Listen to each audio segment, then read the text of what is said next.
अब लेकिन होता क्या है कि शुरुआत में तो वो बहुत उत्साह रहता है, लेकिन जैसे जैसे साल आगे बढ़ते चले जाएगा ना वो उत्साह डिप होते चले जाता है। क्यों? क्योंकि हम कंसिस्टेंटली हर दिन नहीं पढ़ रहे होते और धीरे धीरे बैकलॉग बढ़ते चले जाते हैं। देखो यार, दो टाइप के स्टूडेंट होते हैं, जो कि साल की शुरुआत से पढ़ना स्टार्ट करें, जो कि लास्ट, और दूसरे जो कि लास्ट में पढ़ रहे हैं। अगर तुम लास्ट में पढ़ रहे हो तो हाँ, आप दूसरों के नोट्स की मदद लो, बट अगर तुम ये पहले से पढ़ना स्टार्ट कर रहे हो ना, तो याद रखना अपने खुद के नोट्स बनाओ। तो एक बड़ा एम लिख के हम सामने चिपका देंगे, पर आगे के जो एम है ना, चाहे एक हफ्ते का हो गया, एक महीने का हो गया, 2 महीने का हो गया, वो हमें रियलिस्टिक बनाने हैं। ये नहीं सोचना कि कल उठाऊंगा और 10 चैप्टर कंप्लीट कर दूंगा।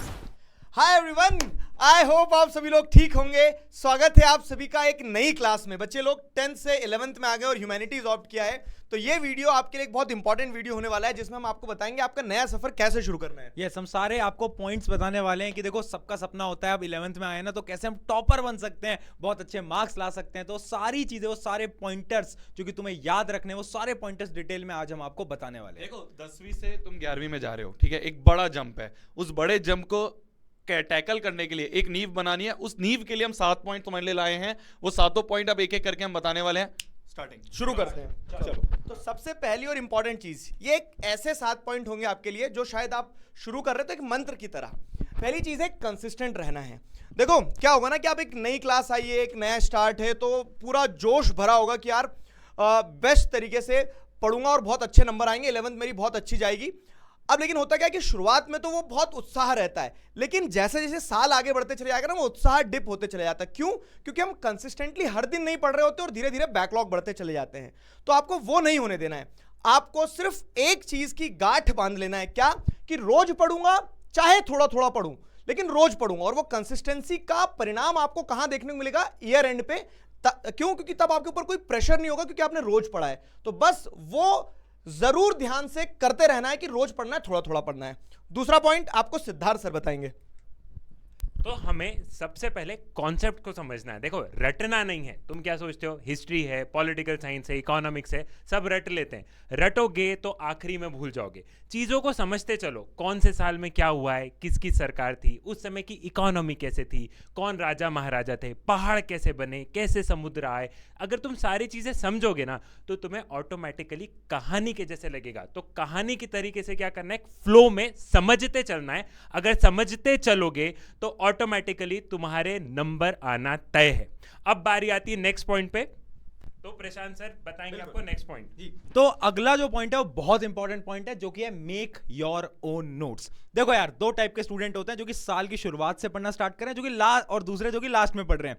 अगर तुम लास्ट में पढ़ रहे हो तो हाँ, आप दूसरों के नोट्स की मदद लो, बट अगर तुम ये पहले से पढ़ना स्टार्ट कर रहे हो ना, तो याद रखना अपने खुद के नोट्स बनाओ। क्यों?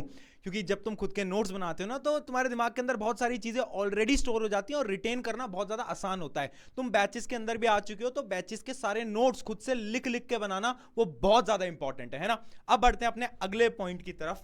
आ जाइए सर, अगला पॉइंट।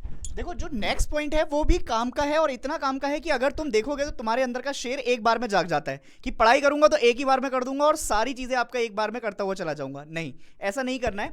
इसको बोलते हैं आपका read and break rule. Read and break rule क्यों बोल रहे हैं? क्योंकि जब आप पढ़ने बैठते हो तो एक बार में उसको ना पढ़ते हुए उसको ब्रेक्स दो, छोटे छोटे ब्रेक्स में आपका पढ़ाई करो। और जब ब्रेक्स में आप पढ़ाई करते हो तो उससे रिटेंशन पावर अच्छी होती जाती है और आपको लॉन्ग टर्म मेमोराइज करने में वो मदद करती हो जाएगी। नेक्स्ट आपको जो बताने वाले हो सारे सर बताएंगे।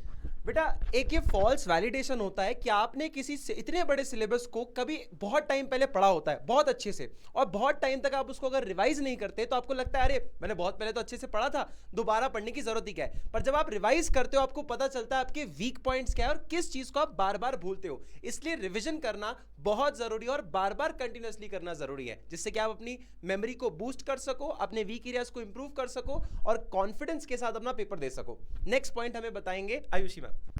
हाँ, अब देखो भाई, हम पढ़ तो रोज रहे हैं, लेकिन पढ़ने के साथ साथ ये भी तो जरूरी है कि हमें पता चले कि सही डायरेक्शन में जा रहे हैं कि नहीं।